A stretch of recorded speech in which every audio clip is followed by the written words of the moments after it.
எல்லோருக்கும் வணக்கம். இன்னைக்கு சிக்கன் பிரியாணி நான் எங்கள் வீட்டில் எப்படி செய்வேன்னு சொல்லிட்டு சொல்கிறேன் வாங்க. 1/2 கிலோ சிக்கன் வந்து மஞ்சத்தூள் போட்டு கழுவி எடுத்துக்கோங்க.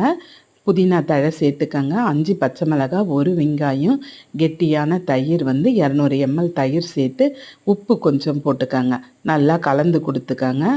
இஞ்சி பூண்டு பேஸ்ட்டு 1 ஸ்பூன் சேர்த்துக்கோங்க. கூடவே நல்லா கலந்து வச்சு ஒரு அரை மணி நேரம் 1 மணி நேரம் கூட நல்லா ஊறட்டுங்க. தப்பில்லை. ஒரு பாத்திரத்தில் மாற்றி வச்சுருவோம். நல்லா சாஃப்டாக இருக்குங்க. சிக்கனோட டேஸ்ட்டே வேறு லெவலில் இருக்கும். இந்த மாதிரி நீங்கள் செஞ்சு பாருங்கள் பிரியாணியை. நான் எப்போ இந்த மாதிரி தான் செய்வேன்.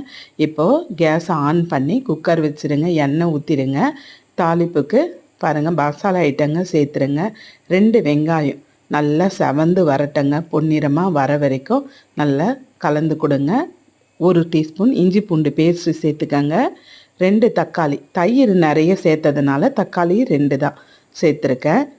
இப்போ கல்லுப்பு கொஞ்சம், Kashmiri chilli powder, biryani masala 1 spoon சேர்த்துட்டு காரத்துக்கு ஏற்ற மாதிரி சேர்த்துக்கங்க.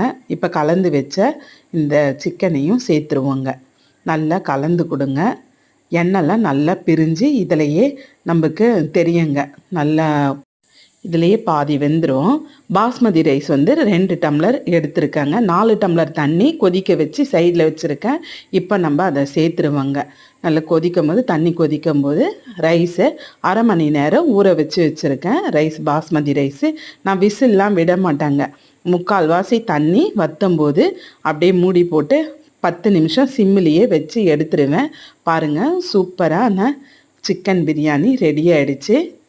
கண்டிப்பாக நீங்களும் ட்ரை பண்ணி பாருங்கள்.